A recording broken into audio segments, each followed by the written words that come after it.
Israel భీకర దాడులతో గాజాలో ఆకలి కేకలు రోజురోజుకు తీవ్రతరమవుతున్నాయి. ఇప్పటికే ఆర్థికంగా కుదేలైన గాజాలో పరిస్థితులు దారుణంగా తయారయ్యాయి.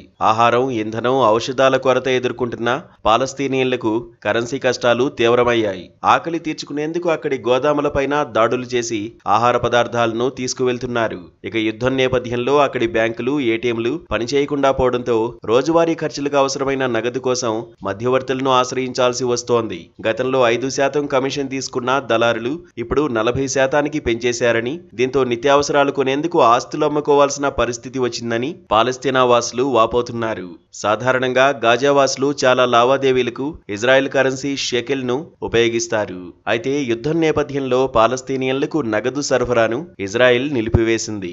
ఇలా ఓవైపు కొత్త కరెన్సీ నిలిచిపోగా చిరిగిపోయిన పాడైన నోట్లను వ్యాపారులు అనుమతించకపోవడం స్థానికులకు మరింత ఇబ్బందిగా మారింది. పెరుగుతున్న ద్రవ్యోల్బణం, భారీ నిరుద్యోగిత, పొదుపు చేసుకున్న డబ్బు కూడా ఖర్చు కావడం వంటివి ఆయా కుటుంబాలపై మరింత భారాన్ని మోపుతున్నాయి.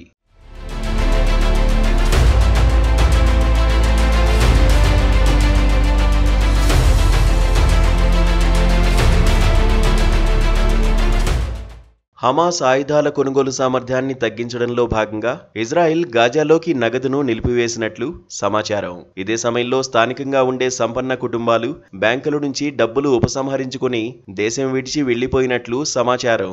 విదేశీ వ్యాపారులు కూడా వస్తువుల విక్రయాలకు నగదునే డిమాండ్ చేస్తుండడం కొరతకు కారణమని నిపుణులు చెబుతున్నారు.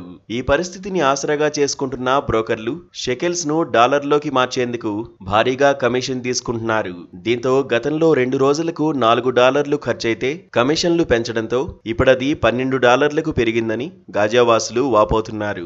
చక్కెర ధర భారీగా పెరిగిపోయిందని, యుద్ధానికి ముందు కిలో ధర $2 ఉండగా ఇప్పుడది $80 నుంచి $100 పలుకుతోందని చెబుతున్నారు. ఇక లీటర్ పెట్రోల్ $25గా ఉందని అంటున్నారు. మరోవైపు ప్రపంచ బ్యాంకు నివేదిక ప్రకారం 2024 చివరిలో గాజాలో 80% మంది నిరుద్యోగులే ఉండగా ఇప్పుడది మరింత ఎక్కువైంది. గతేడాది అక్కడ ద్రవ్యోల్బణం 230% పెరిగింది. అయితే ఈ ఏడాది జనవరిలో కాల్పుల విరమణతో అది స్వల్పంగా తగ్గినప్పటికీ ఒప్పందం నుంచి ఇజ్రాయెల్ వైదొలగడంతో మళ్లీ భారీగా పెరిగింది.